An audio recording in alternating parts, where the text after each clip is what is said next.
معزز سامعین گرامی قدر، وہ اموریہ کی فتح کا جو ایک عظیم الشان باب ہے، اس کے اندر یہ بات موجود ہے کہ اموریہ کے اندر رومیوں نے ایک عورت کی، مسلمان بچی کی عظمت اور حرمت کی پامالی کی، اس کو برے بازار میں چھیڑنے لگے۔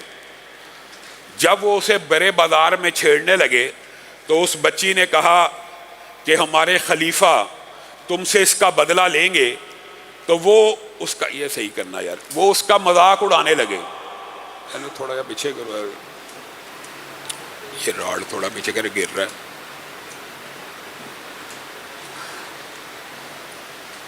ہمارے خلیفہ تم سے آ کے بدلہ لیں گے اور مسلمان تمہیں کبھی معاف نہیں کریں گے، تم میری عصمت کو، عزت کو سرے بازار پامال کر رہے ہو۔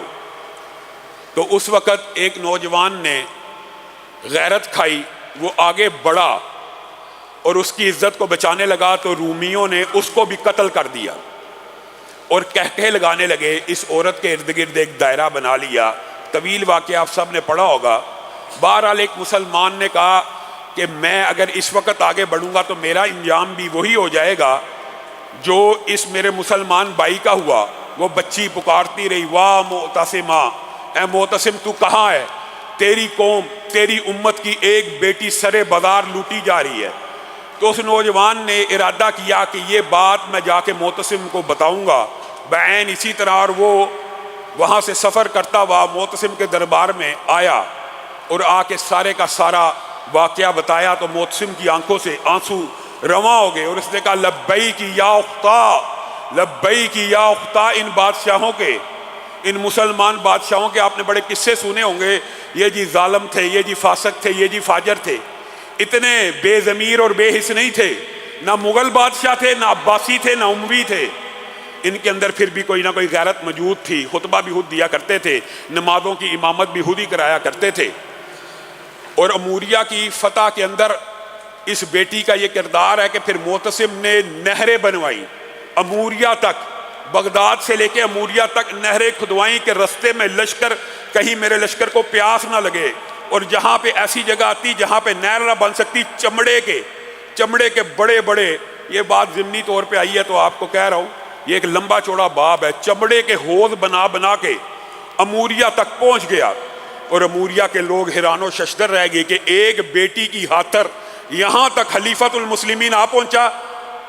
آپ جس دھرتی کے اوپر، ہندوستان کے اوپر بیٹھے ہوئے آج اسلام کا نام بڑے آسانی اور آرام سے لے رہے ہیں، یہ بھی ایک مسلمان بیٹی کی عصمت کے تحفظ کے لیے محمد بن قاسم نے، حجاج بن یوسف کو کتنا آپ ظالم کہتے ہیں، سمجھتے ہیں، اس نے محمد بن قاسم کو ایک بیٹی کی عزت کو بچانے کے لیے اس وطن میں بھیجا تھا۔ اور بعض نام نہاد رافضی ایجنٹوں نے یہاں تک کہہ دیا جی محمد بن قاسم بھی معاذ اللہ یہاں پہ تعاقب کرتا ہوا اہل بیت کا آیا تھا، جی یہ تھا وہ تھا۔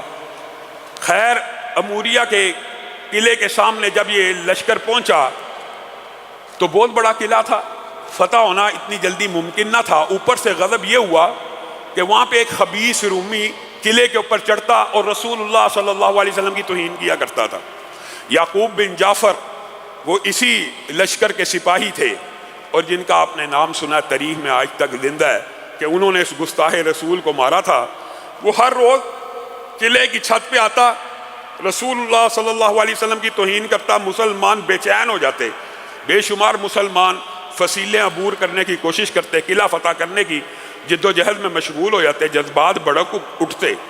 بہرحال کامیابی نہ ملی تو یعقوب بن جعفر اللہ کی بارگاہ میں سجدے میں پڑ گئے اور کہنے لگے اللہ یہ تیرے رسول کا دشمن ہے، یہ تیرے نبی کا دشمن ہے، فاصلہ تو بڑا دور ہے، تیر تو نہیں پہنچ سکتے، لیکن اللہ تیری بارگاہ میں یہ کوئی مشکل نہیں ہے، کل میں تیرا نام لے کے تیر چلاؤں گا، اللہ اس تیر سے اس بدبخت کو ہلاک کر دے۔ اگلے دن صبح جب وہ گستاخی کرنے کے لیے آیا، یعقوب بن جعفر نے بسم اللہ پڑھ کے اللہ سے دعا کی ہوئی تیر چھوڑا۔ وہ جو میل کا سفر انسانی ہاتھ سے تیر پھینکنے سے طے نہیں تھا ہو سکتا، وہ تیر سیدھا اس کی گردن میں جا گرا اور وہ اسی وقت قلعے سے زمین کے اوپر گر کے جہنم واصل ہو گیا۔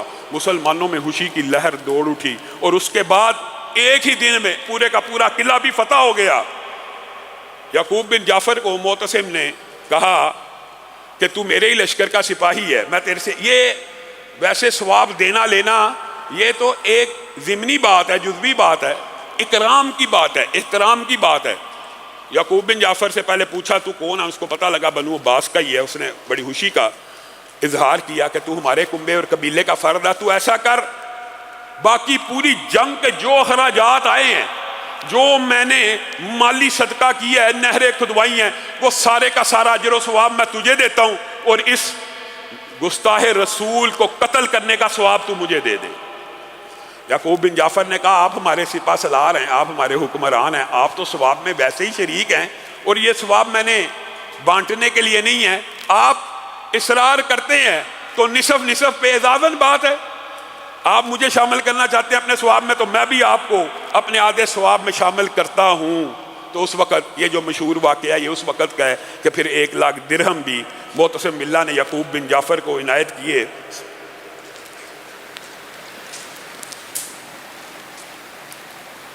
اسی طرح میرے بھائیوں، دعا کی قبولیت کے اندر دعا جب اللہ تعالیٰ قبول کرنا چاہے تو پھر اللہ تعالیٰ جس طرح مرضی دعا قبول کر لیتا ہے۔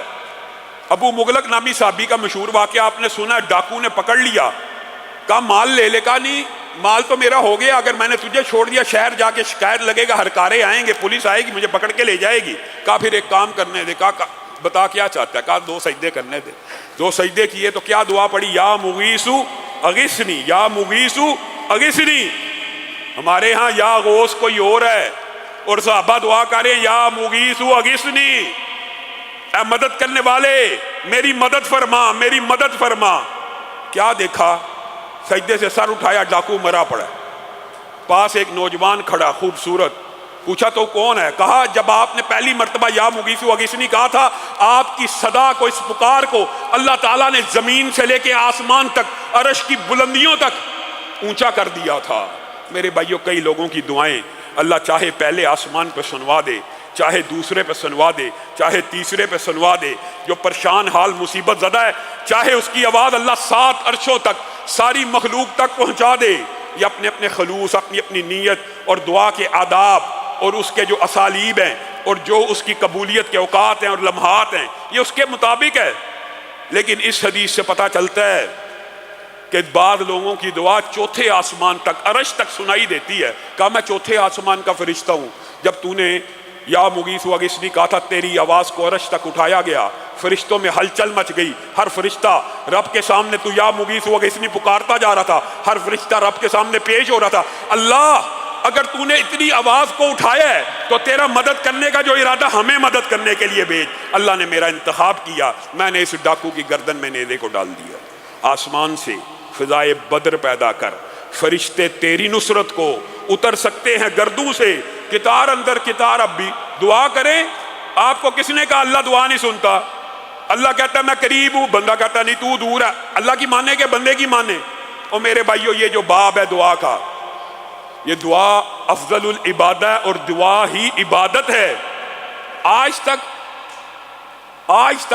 دکھ ہوتا ہے علم کے پھیل جانے کے بعد بھی ہمارا یہ جھگڑا ختم نہیں ہوا کہ غیر اللہ سے نہیں مانگنا چاہیے، اور جب ہم یہ کہتے ہیں اللہ کے علاوہ دعا کے لیے کسی کو نہ پکارو، آگے سے کیا کہتے ہیں؟ نہیں ہم اللہ کے علاوہ نہیں پکارتے ہم اللہ کو ہیں۔ میرے بھائیو، یہ بھی جھوٹ ہے۔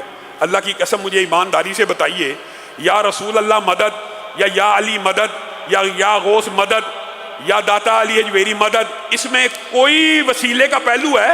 کس سے مانگا جا رہا ہے؟ براہ راست کہا جا رہا ہے مجھے میری مدد فرما، اور بعض لوگوں نے تو اب یہ بھی گاڑ لیا کہ ان سے مدد مانگنا بھی وسیلہ ہی ہے، ان سے نہیں مانگی جا رہی۔ اب یہ آگے سے یہ لاجکس بھی پیش کرتے ہیں، جب یہ بات علم کا پھیل جانا یہ بھی اچھی بات ہوتی ہے، یہ یا رسول اللہ مدد یا علی مدد میں کون سا وسیلہ ہے؟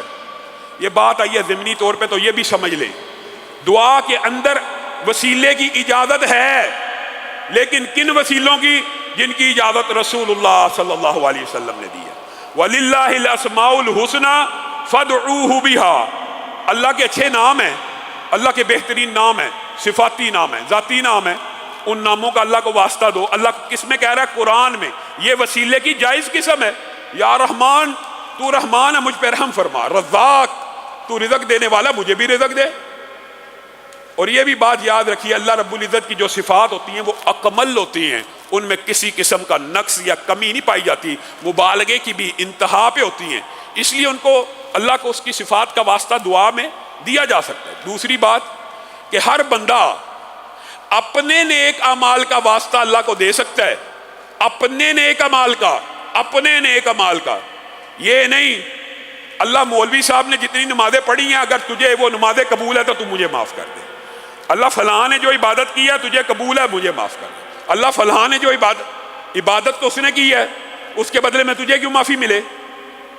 اپنے نیک اعمال کا واسطہ اللہ اگر تو سمجھتا ہے پورے رمضان میں قیام تجھے راضی کرنے کے لیے کیا، میرا یہ کام پھنسا ہوا ہے دور کر دے۔ اور یہ واقعہ ہم سب نے بچپن سے پڑھا، نصاب کی کتابوں میں موجود تھا، پتہ نہیں ہے یا نہیں، غار والوں کا قصہ، 3 لوگ غار میں پھنسے، تینوں نے کس چیز کا واسطہ دیا تھا؟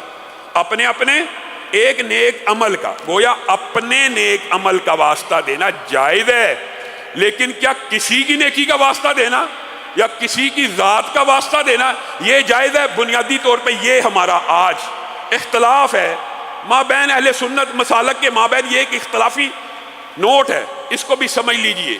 اختلاف ختم کرنا بڑا آسان ہے اگر بات سمجھ آ جائے۔ اگر کسی کو ہماری بات سمجھ آ جاتی ہے، ہم یہ سمجھتے ہیں کہ یہ شرک کی طرف لے جانے والا رستہ ہے، اگر آپ کو ہماری بات سمجھ آ جائے آپ چھوڑ دیجئے یا آپ ہمیں اپنی بات سمجھا دیجئے۔ میرے بھائیو دلیل بھی ایک ہی ہے، دلیل جو وہ پیش کرتے ہیں وہی دلیل ہم پیش کرتے ہیں۔ تیسری جو وسیلے کی جائز قسم ہے جس کے اوپر اختلاف ہے وہ کیا ہے؟ ہم یہ سمجھتے ہیں کہ وسیلے کی تیسری جائز قسم یہ ہے کہ کسی نیک، کسی بھی بندے سے، نیک سے، ولی سے، جس کو آپ نیک سمجھتے ہو، متقی سمجھتے ہو، اچھا سمجھتے ہو، کوئی نیکی آپ کو اس کی پسند ہو، اس کو جا کے کیا کہ میرے لیے دعا کر دے۔ یعنی دعائے ولی یا دعائے انبیاء یا دعائے صلحاء کو ہم وسیلے کی ایک جائز قسم سمجھتے ہیں، اور یہ بھی اس لیے جائز سمجھتے ہیں کہ رسول اللہ صلی اللہ علیہ وسلم سے ثابت ہے۔ رسول اللہ صلی اللہ علیہ وسلم خطبہ دے رہے تھے، خطبہ ایک ہی حدیث ہے، دونوں کے پاس ایک ہی دلیل ہے۔ اللہ کرے جو بات کہہ رہا ہوں سمجھ آ جائے، ہمیشہ کا اشکال دور ہو جائے گا۔ رسول اللہ خطبہ دے رہے ہیں، ایک بندہ آیا، اے اللہ کے رسول مال ہلاک ہو گئے، رستے رک گئے وغیرہ وغیرہ، لمبی حدیث آپ سب نے سنی ہے، آپ کیا کیجئے؟ بارش کی دعا کیجئے۔ رسول اللہ صلی اللہ علیہ وسلم نے ہاتھوں کو اٹھایا، ابھی ہاتھ نیچے نہیں تھے کہ یہ بارش شروع ہو گئی، یہ دعائے رسول ہے، دعائے رسول کا وسیلہ ڈالا گیا، رسول اللہ سے کہا گیا آپ دعا کیجئے بارش ہو جائے، بارش شروع ہوگی، حتیٰ کہ اتنی بارش ہوئی، صحیح حدیث کے الفاظ ہیں کہ 7 دن لگاتار ہوئی کہ وہ بندہ دوبارہ آیا کہ اب تو بارش کی کثرت ہو گئی، اب آپ رکنے کی دعا کیجئے۔ خیر اس واقعے سے یہ بات ثابت ہو گئی کہ نیک آدمی، اولیاء اللہ، ولی، نبی کے پاس نبی شارح بھی ہیں، آپ سے دعا کروائی گی، آپ دعا کیا کرتے تھے اور آپ کی دعا اللہ تعالیٰ سن لیتا تھا۔ اب یہ بات سمجھنے کی ضرورت ہے کہ ہمارا جو اختلاف ہے وہ اس واقعے کے اندر ہی موجود ہے۔ وہ یہ کہتے ہیں یہاں پہ رسول اللہ کی دعا کو وسیلہ نہیں بنایا گیا، کس کو بنایا گیا؟ رسول اللہ کی ذات کو۔ ان کے ہاں یہ رسول اللہ کی ذات کا وسیلہ ہے، ہمارے نزدیک یہ رسول اللہ کی دعا کا وسیلہ ہے، اور ہمارے پاس اس کی کیا دلیل ہے کہ یہ رسول اللہ کی دعا کا وسیلہ ہے، اور ان کے پاس کیا دلیل ہے کہ یہ ذات کا وسیلہ ہے۔ ایک عرصہ گزر گیا، حضرت عمر خطبہ دے رہے ہیں، اسی طرح ایک بندہ آیا اور اس نے آگے کہا مال ہلاک ہو گیا، رستے مسدود ہو گئے، بلاک ہو گئے، یہ ہو گیا، وہ ہو گیا، قحط پڑ گیا، اے عمر دعا کیجئے۔ حضرت عمر نے مسجد النبی کے اندر کھڑے ہو کر، آپ ایمانداری سے ذرا اس سارے ماحول اور سنیریو کو اپنے دماغ میں لے کے، حضرت عمر کہاں کھڑے ہیں؟ مسجد النبی میں۔ رسول اللہ کی قبر اقدس کہاں پہ ہے؟ مسجد النبی سے متصل حضرت عائشہ کے گھر میں۔ ممبر اور روضے کے مابین جو جگہ ہے وہ جنت کا ٹکڑا ہے۔ ممبر اور روضے کے مابین کتنا فاصلہ؟ جو گئے میں انہوں نے دیکھا ہوا ہے، کتنا کو فاصلہ ہے؟ چند فٹ کا فاصلہ ہے، چند قدم کا فاصلہ ہے۔ اگر صرف ذات کا وسیلہ ہوتا اور دنیا سے چلے جانے کے بعد بھی دعائے اولیاء کا وسیلہ جو دنیا سے چلے گئے، اختلاف یہ ہے، یہ نقطہ سمجھنے کی ضرورت ہے۔ وہ کہتے ہیں آج بھی ہم دعا مرے ہوں سے، دنیا سے چلے جانے والوں کے پاس دائر کرتے ہیں، فریاد کرتے ہیں۔ اگر دنیا سے چلے جانے والے کے بارگاہ میں دعا کو دائر کیا جا سکتا تو حضرت عمر کہاں کھڑے ہیں؟ مسجد النبی کے اوپر۔ قبر مبارک کے پاس کھڑے ہیں، وہ حضرت محمد رسول اللہ صلی اللہ علیہ وسلم کی بارگاہ میں اس دعا کو دائر کر دیتے اور کہہ دیتے رسول اللہ صلی اللہ علیہ وسلم آپ کی ذات کے وسیلے سے ہم اللہ سے بارش طلب کرتے ہیں۔ یہ بات سمجھنے کی ضرورت ہے، ذات کے وسیلے کی صرف ایک دلیل پورے جو قائل ہیں ان کے پاس یہی حدیث ہے۔ وہ کیا کہتے ہیں، یہاں پہ الفاظ کیا تھے کہ ہم رسول اللہ کے دور میں رسول اللہ کی ذات کو وسیلہ بنایا کرتے تھے، یہ دلیل دیتے ہیں۔ اور اب رسول اللہ موجود نہیں ہے، ہم چچا عباس کی ذات کا وسیلہ اللہ کو پیش کرتے ہیں۔ میرے بھائیو، اگر یہ بات ذات کے وسیلے کی ہوتی، ایمانداری سے بتائیے، ذات رسول صلی اللہ علیہ وسلم کا اس وقت منبر کے اوپر کھڑے ہو کے وسیلہ دینا آسان تھا، قریب تھا کہ چچا عباس کو بلایا جاتا۔ چچا عباس کو حضرت عمر نے بلایا اور کہا آپ سے پہلے ہم رسول اللہ سے دعا کروایا کرتے تھے، اب رسول اللہ اس دنیا میں نہیں ہے، آپ دعا کے لیے ہاتھ اٹھائیے۔ اور چچا عباس نے دعا کے لیے ہاتھ اٹھائے، آسمان سے بارش برسنا شروع ہو گئی۔ اب مجھے ایمانداری سے بتائیے، یہ وسیلہ دعائے عباس کا تھا، دعائے رسول کا تھا، یا ذات رسول اور ذات عباس کا تھا؟ اگر ذات رسول کا وسیلہ ہوتا تو چچا عباس کو بلانے کی ضرورت نہ ہوتی، عام فہم بات ہے۔ پھر رسول اللہ کی ذات کا وسیلہ اس وقت دے دیا جاتا، کتنی عام فہم بات ہے۔ اگر رسول اللہ کی ذات ہی کا وسیلہ جائز ہوتا تو چچا عباس کو بلانے کی ضرورت کیا تھی؟ اس سے ثابت ہوا کہ دعائے رسول کا، دعائے ولی کا، دعائے صلحاء کا وسیلہ جائز اور درست ہے جب تک وہ دنیا میں موجود ہوں۔ دنیا سے چلے جائیں تو عمر کا عقیدہ بھی یہ ہے کہ چچا عباس جو موجود ہیں ان کو بلانا ہے، دنیا سے چلے جانے کے بعد رسول اللہ کی ذات کا بھی وسیلہ نہیں دینا۔ اور عجیب و غریب بات یہ ہے، اس اختلاف کو تعصب کی نظر کیا گیا، گستاخی کے فتوے لگائے گئے۔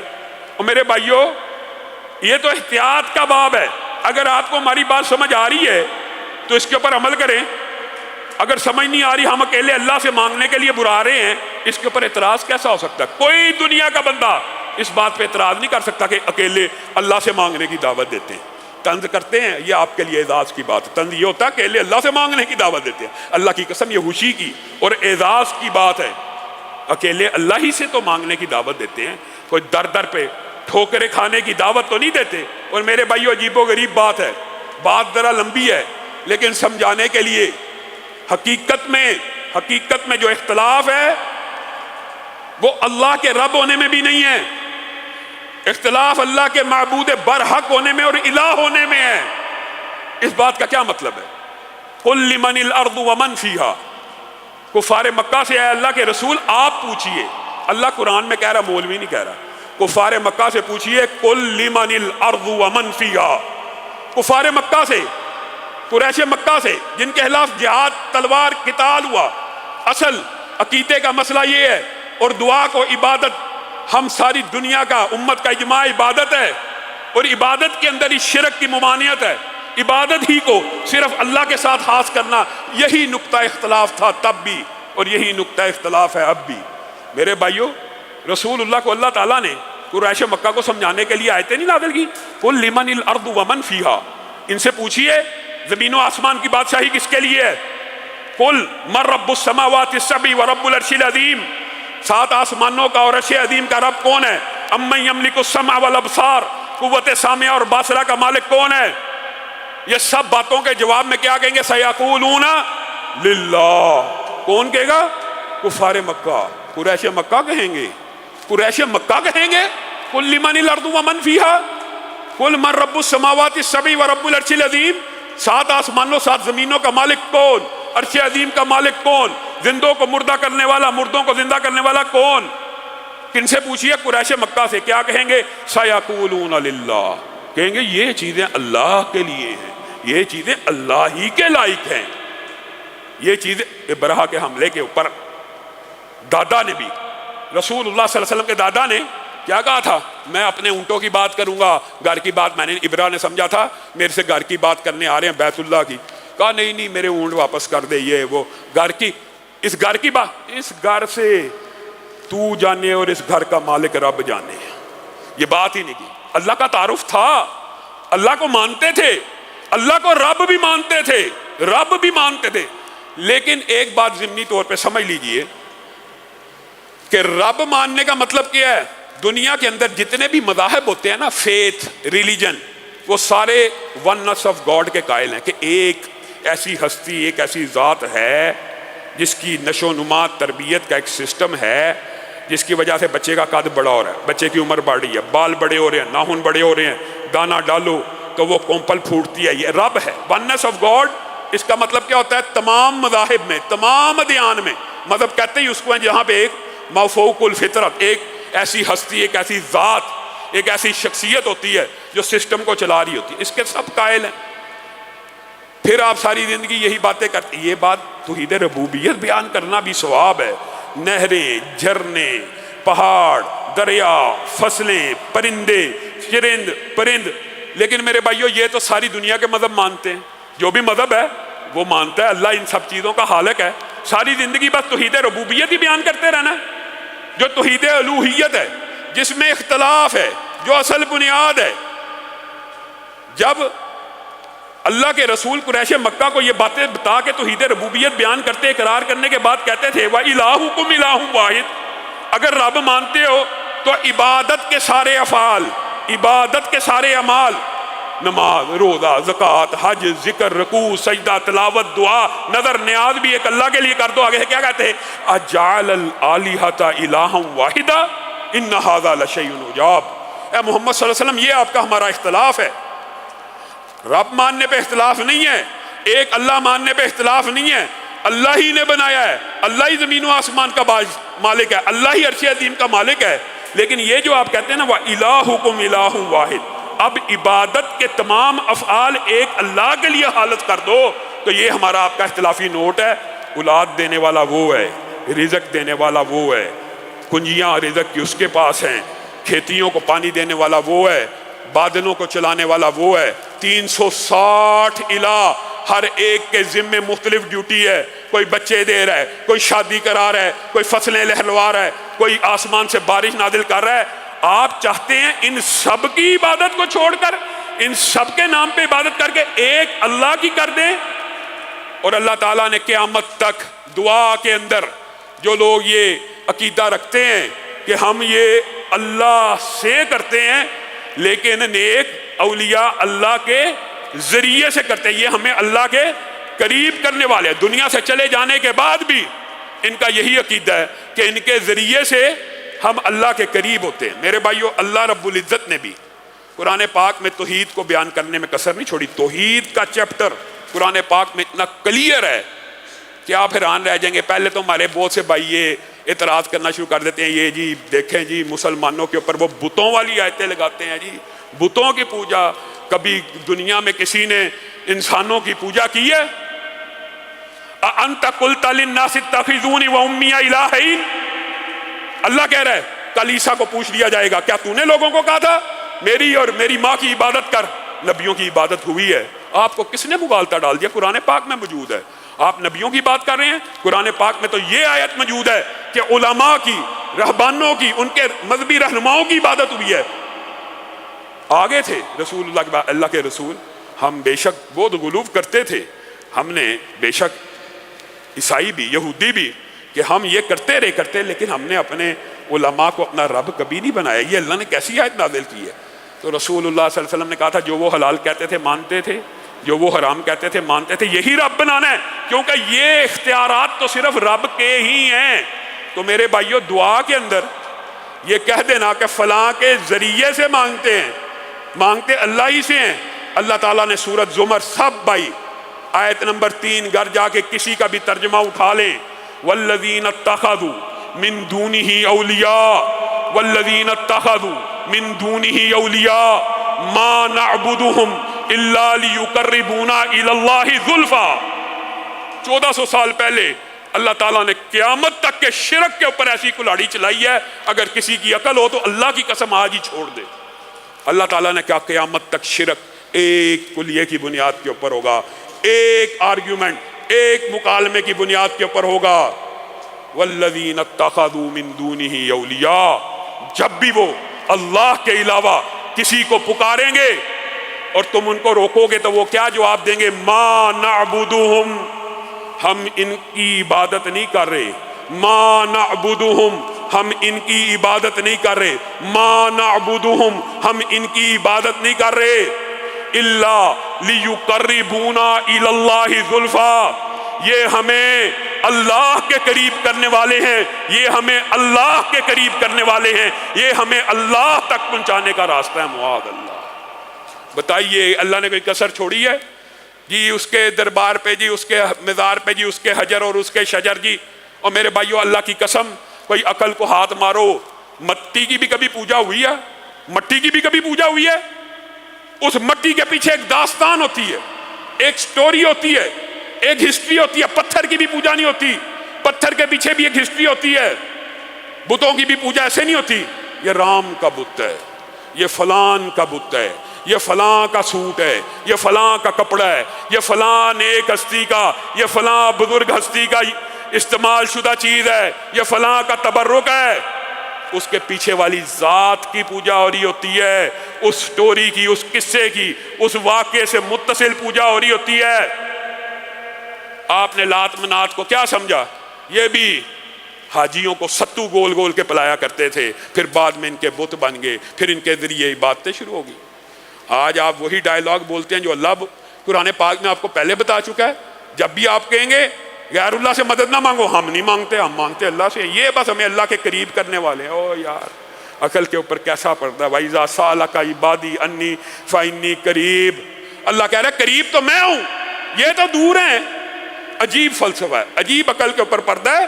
جب تک زندہ ہیں، جب تک زندہ ہیں، یہاں پہ بیٹھے ہیں گھر والے کی بات نہیں سن رہے، یہاں پہ بیٹھے ہیں دیوار والے کے پیچھے کی بات نہیں سن رہے، فوت ہونے کے بعد پوری دنیا سے جہاں سے بھی فریاد آئے براہ راست سنتے جا رہے ہیں، براہ راست سنتے جا رہے ہیں۔ لیس کمثلہ شیء وہو السمیع البصیر۔ ہم نے اللہ تعالیٰ کی توحید کی قسموں کو نہ سمجھا، نہ توحید ربوبیت سمجھی، نہ توحید الوہیت سمجھی، نہ توحید فی الاسماء والصفات سمجھی۔ اللہ جیسی کوئی چیز نہیں، لیکن اللہ تعالیٰ نے یہ کہا یہ بھی نہ گمان رکھنا، تم دیکھتے ہو، تم سنتے ہو، تو تم کہو گے جی اللہ تعالیٰ کے جیسی کوئی چیز نہیں، معاذ اللہ، اللہ دیکھتا اور سنتا ہی نہیں ہے۔ لیس کمثلہ شیء وہو السمیع البصیر۔ تم دیکھتے ہو سنتے ہو، لیکن تمہارا دیکھنا اور سننا اس کی مثال رب جیسی نہیں ہے۔ اللہ تعالیٰ تو اس عورت کی فریاد کو جو حضرت محمد رسول اللہ صلی اللہ علیہ وسلم سے جھگڑا کری تھی، امہات المومنین بیان کرتی ہیں، اس کی آواز ہمارے کان سے صحیح طرح ٹکرا نہیں تھی رہی کہ وہ کہتی کیا ہے۔ اللہ نے آسمان کی بلندیوں سے فرمایا قد سمع اللہ قول التی تجادلک فی زوجہا وتشتکی الی اللہ۔ اللہ کے سامنے ہاتھوں کو پھیلاؤ، چند دن، ایک دن یا 2 دن باقی رہ گئے ہیں۔ کس نے مغالطہ ڈال دیا؟ وہ جس کو رسول اللہ صلی اللہ علیہ وسلم واپس بھیج رہے ہیں۔ کہ ابھی اسلام میں اس کا حکم نہیں تھا کلیئر آیا؟ اس نے کہاں فریاد دائر کی تھی؟ اللہ کی بارگاہ میں۔ تو اللہ تعالیٰ نے 7 آسمانوں کی بلندیوں سے سنا تھا کہ نہیں تھا سنا؟ میری آپ کی سماعت کی کوئی مثال نہیں ہے اللہ کے ساتھ، لیکن اللہ سنتا بھی ہے، اللہ دیکھتا بھی ہے، اللہ قریب بھی ہے۔ ہم نے ان آیتوں کا عجیب و غریب مطلب نکال لیا جی اللہ قریب ہے، اللہ جی شہرگ حیات سے قریب ہے۔ اس کا مطلب یہ ہے اللہ ہر جگہ میں، ہر چیز میں، ہر مخلوق میں، ہر پتے میں، ہر ذرے میں، ہر ڈالی میں۔ معاذ اللہ، اوپر بھی ہے، نیچے بھی ہے، دائیں بھی ہے، بائیں بھی ہے، متصل ہے عالم کے منفصل ہے عالم سے، ہر چیز ہی اللہ ہے۔ مخلوق میں بھی معاذ اللہ اللہ ہے۔ اللہ کی یہ قدر کی ہے ہم نے، مخلوق میں بھی رب مان لیا۔ ان آیتوں کی تشریح یہ تھی اللہ تعالیٰ قریب ہے۔ اللہ کی بعض مخلوقات اتنی عظیم ہے، آپ نے کبھی نظر کے اوپر غور کیا ہے؟ آپ نظر اٹھائیں، ایسے 1 سیکنڈ کے ذروے سے میں ستارے تک پہنچ جاتی ہے، کتنے ارب نوری سال کا فاصلہ پہنچ جاتی ہے۔ یوسف کو کنویں میں گرایا جا چکا ہے، فرشتے کو حکم ہوا ہے پاؤں یوسف کے کنویں میں لگنے سے پہلے پہلے فرشتے کا پر ان کے نیچے آ گئے۔ مخلوقات کی یہ رفتار اور سپیڈ ہے، مخلوقات کی، اللہ کی مخلوقات کی۔ تو اللہ کے نزدیک فاصلوں کی کوئی حیثیت ہے؟ بیٹا، میرے بھائیوں، میرے بچوں، اللہ رب العزت خالق ہے، یہ فاصلے، یہ وقت مخلوق ہیں۔ کیا ان فاصلوں اور وقت کی اللہ کی نظر میں کوئی ویلیو ہے؟ کہ اللہ کے لیے کہ مخلوق کے لیے؟ اللہ تعالیٰ مخلوق کے قریب ہے جیسے اس کی شان کے لائق ہے، اور وہ شہرگ حیات سے بھی زیادہ قریب ہے۔ اللہ کی طرف سے یہ فاصلے کھربہ کرب نوری سال کوئی فاصلے نہیں ہے، یہ فاصلے مخلوق کے لیے ہیں، یہ فاصلے مخلوق کے لیے ہیں، یہ فاصلے خالق کے لیے نہیں ہیں۔ لیکن یہاں سے یہ عقیدہ گاڑ لینا کہ ہر چیز ہی اللہ، معاذ اللہ، ہر چیز میں ہی اللہ، الرحمن علی العرش استویٰ، رب وہ ہے جو عرش عظیم پہ ہے۔ بلکہ رسول اللہ صلی اللہ علیہ وسلم نے بات آئی ہے ضمنی طور پہ تو ایمان کی نشانی یہ بیان کی۔ ایک عورت کے بارے میں صحابہ نے کہا وہ مسلم ہے، وہ مومن ہے، رسول اللہ نے کہا تمہیں کیسے پتا ہے، اس کو بلاؤ۔ رسول اللہ نے کہا اللہ کہاں ہے؟ وہ عورت صرف اشارے سے کہتی ہے انگلی اٹھا کے، اس سے مراد اللہ آسمان پر ہے۔ رسول اللہ صلی اللہ علیہ وسلم نے کہا اللہ کی قسم یہ عورت مومنہ ہے۔ ایمان کی نشانی ہے اللہ کو الوہ میں ماننا۔ قد نرا تقلب وجہک فی السماء فلنولینک قبلۃ ترضیٰ۔ پیارے حبیب، ہم آپ کی نگاہوں کو آسمان کی طرف اٹھتا ہوا دیکھتے تھے، آسمان کی طرف، آسمان کی طرف۔ اللہ کی جہت الوہ ہے، الرحمن علی العرش استویٰ، اور اس کے دلائل تو خیر بات ضمنی طور پہ آئی ہے، ویسے اس طرف بات چل نکلی ہے۔ اس کے اتنے متعدد دلائل ہیں۔ معراج کی رات کو رسول اللہ صلی اللہ علیہ وسلم کہاں گئے ہیں؟ 7 آسمانوں پہ گئے ہیں۔ آپ نے جو عقیدہ بنایا ہوا ہے آسمانوں پہ جانے کی ضرورت ہے؟ اللہ کا ہر جگہ پہ ہر چیز میں ہے۔ حضرت موسیٰ کو یہ کہنے کی ضرورت تھی کہ میں آپ کو دیکھنا چاہتا ہوں؟ اللہ کا یہ جواب قرآن میں موجود نہیں ہے؟ پہاڑ کو دیکھ، اپنی جگہ پہ استقرار اگر پکڑ لے گا تو تو مجھے دیکھ لے گا۔ میرے بھائیوں، یہ عقیدے، یہ فلسفے ہم نے کہاں سے گڑھے ہوئے ہیں؟ آئیے آخری دن ہے، اللہ رب العزت کے سامنے گڑ گڑائیں اور منہ سے کوئی ایسی دعا کے بہت سے آداب ہے جو بیان کرنے تھے، آج قدرتی بات ہے، بات کسی اور طرف چلی گئی، لیکن ایک بات بیان کر کے اپنی بات کو ختم کروں گا۔ رسول اللہ کبھی منہ سے دعا کے وقت کوئی ایسے ویسے الفاظ نہیں کہنے چاہیے۔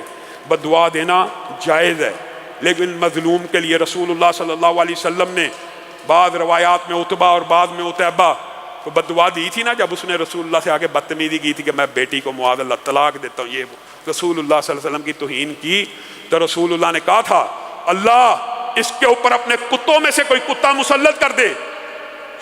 شام کے علاقے میں گیا، شیر کی آواز سنی، دیکھے یہ بس بدقسمتی اور بد نصیبی کی بات ہے، شیر کی آواز سنتے ہی کہنے لگا محمد صلی اللہ علیہ وسلم نے مجھے مکہ میں بیٹھ کے ہلاک کر دیا۔ ابھی آواز سنی، ایمان نہیں لایا، ایمان نہیں لایا، حالانکہ اس کو سمجھ آ گئی کہ رسول اللہ کی زبان سے جو دعا نکلی ہے وہ پوری ہونے کا وقت آ گیا ہے۔ پہرے داروں نے کہا کیا ہو گیا؟ شیر عام پھرتے ہیں یہاں پہ صحراؤں میں، جنگلوں میں۔ کہا تمہیں نہیں پتا، تمہیں نہیں پتا، حفاظت کی فصیلیں بنائی، دور دراز تک آگ کا الاؤ بنایا، شیر نے ایک ہی جمپ لگائی، اس کو چیر پھاڑ کے کھا گیا۔ بد دعا دینا جائز ہے، لیکن اپنے لیے جب بھی دعا کریں اچھی کریں، اور ایسی دعا بھی نہیں کرنی چاہیے۔ رسول اللہ صلی اللہ علیہ وسلم ایک صحابی کے پاس پہنچے، آپ کو بتایا گیا بڑی تکلیف میں، بڑی مشکلات میں، رسول اللہ پہنچ گئے۔ رسول اللہ صلی اللہ علیہ وسلم دانا حکیم امت، حکیم امت معاذ اللہ حکیم ہے، اس امت کے سب سے بڑے دانا ہیں۔ وہ ان کو کہتے ہیں آپ نے اپنی زندگی میں کوئی ایسا لفظ تو نہیں کہا کہ جس کی وجہ سے آپ کی یہ حالت ہو رہی ہے؟ یعنی رسول اللہ صلی اللہ علیہ وسلم بھانپ گئے کہ میرا صحابی ہو کے، ایماندار ہو کے یہ اتنی مشکل میں کیوں ہے؟ وہ کہنے لگے ہاں اللہ کے رسول، ایک مرتبہ دعا کرتے کرتے یہ الفاظ منہ سے نکل گئے تھے، اللہ مجھے کبھی جہنم میں مت ڈالنا، مجھے کبھی مرنے کے بعد کوئی عذاب نہ دینا، اگر آپ مجھے عذاب دینا چاہتے ہیں تو اسی دنیا میں سارے عذاب دے دیں۔ رسول اللہ صلی اللہ علیہ وسلم نے کہا تھا اے میرے بھائی، اے میرے ساتھی، تجھے کیا ہو گیا؟ تو نے یہ الفاظ کیوں کہے؟ اللہ سے رحمت مانگنی چاہیے، اور تو اللہ سے یہ کیوں نہ کہہ سکا ربنا آتنا فی الدنیا حسنہ؟ میرے بھائیو یہ دعا کرنی چاہیے۔ کئی مرتبہ انسان بھی جذبات میں آ کے یہ دعا کر لیتا ہے اور اکثر منہ سے نکل جاتی ہے، اللہ تعالیٰ گناہوں کو پاک صاف کر کے دنیا سے بھیجنا۔ اس کے اندر نیت یہ ہونی چاہیے گناہوں سے پاک صاف کرنے سے مراد اللہ توبہ کی توفیق دے کے، ورنہ رحم کر کے، یہ نہیں کہ ان گناہوں کا سارا عذاب اسی دنیا میں مل جائے۔ تو یہ دعا بھی اپنے حق میں نہیں کرنی چاہیے۔ اللہ رب العزت جو کہا گیا، جو سنا گیا، اس کو سمجھنے کی توفیق عنایت فرمائے۔ بعض ساتھیوں نے ایک سوال کیا، اس سوال کا جواب دے دیتا ہوں۔ 29ویں رات ہے، صدقۃ الفطر کے حوالے سے